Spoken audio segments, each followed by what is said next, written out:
the words legend get thrown around a lot, but this man is exactly that. He's one of my favorite people, not just also because of the fact that he's best friends and the best man with another favorite human of mine in Mariucci, but I just wanted to get this man on the phone line to tell him I love him, and I love the way that he's handling his business in a very, very difficult time on campus there in East Lansing, Michigan, with the shooting that killed 3 students on the campus of Michigan State and hospitalized 5 others, coming off of a win in his first home game against 17th-ranked Indiana since that shooting, is the great Tom Izzo. How you doing, Coach? How you doing, Tom?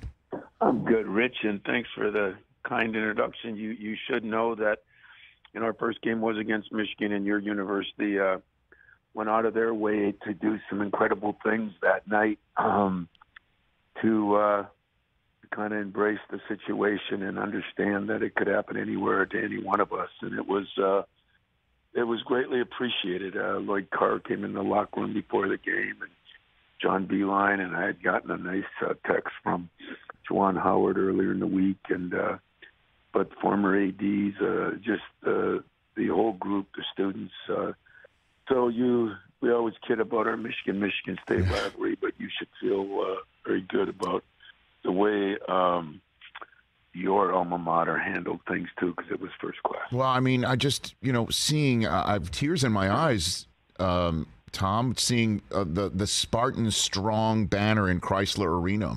Yeah. Yeah. And it is there, but for the grace of God, go any campus in this day and age. And I'm wondering what your first thought was when you heard about what happened.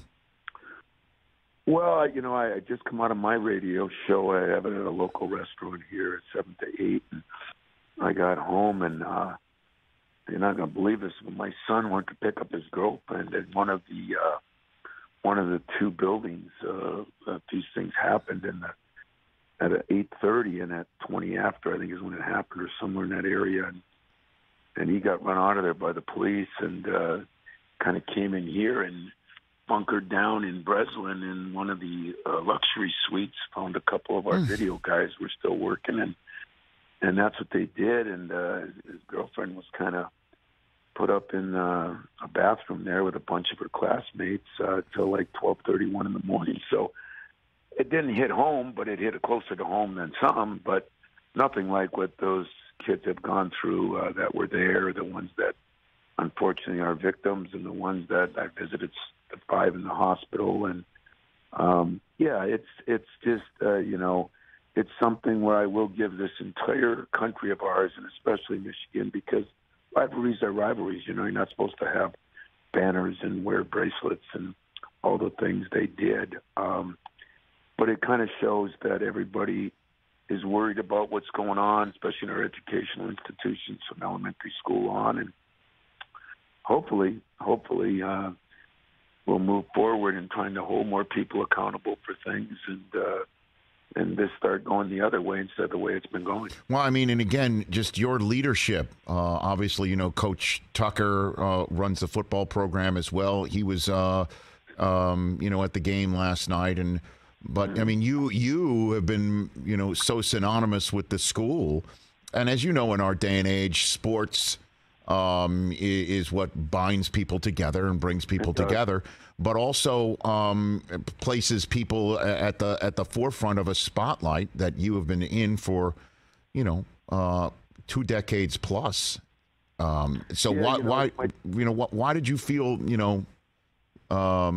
the need to step into the fore? I know the answer to it, but I just want to give you the floor, Tom, well, number one, you're right. I mean, I've been here 28 years as a head coach, but another 12 as a GA and assistant.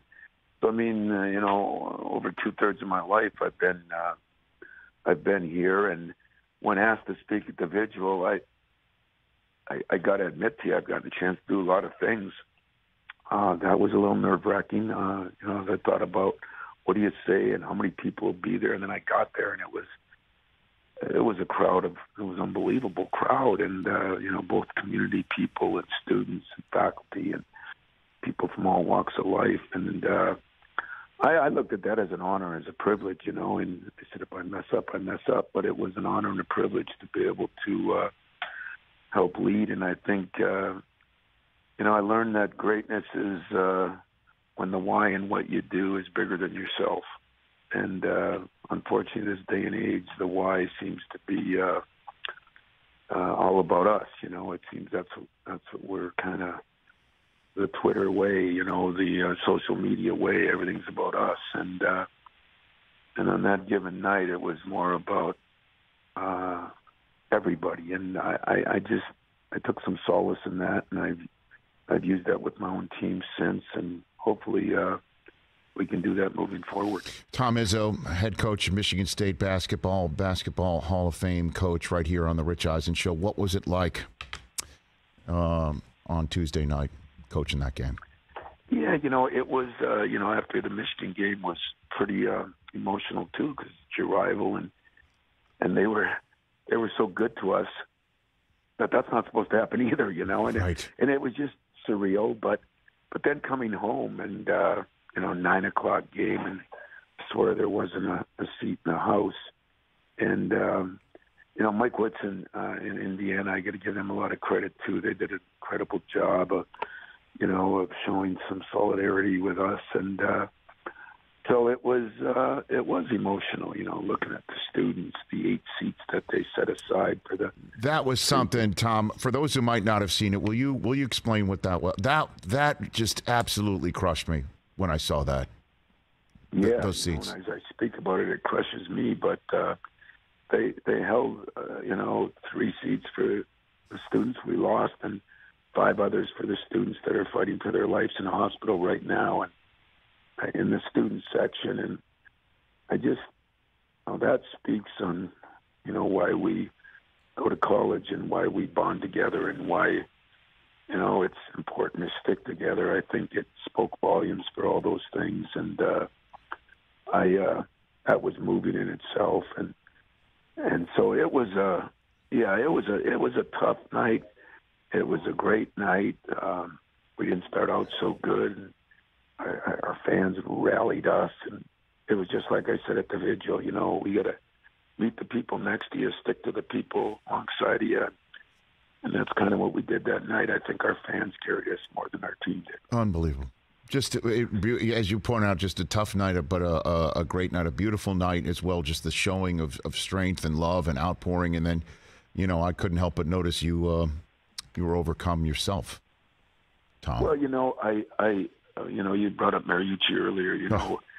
We all learn from the past. And if you remember the 9/11 game, the first game back was the San Francisco 49ers were playing the New York Giants. And I flew out for the game and somehow got on the field. And the emotion in that stadium and the police and the fire departments in New York, the way they were, and the helicopters flying over. You are right. Whether it's good or bad, sports can sometimes unite people and bring them together. And that night was such a memorable night for me that I wanted this to be part of the healing for our people too.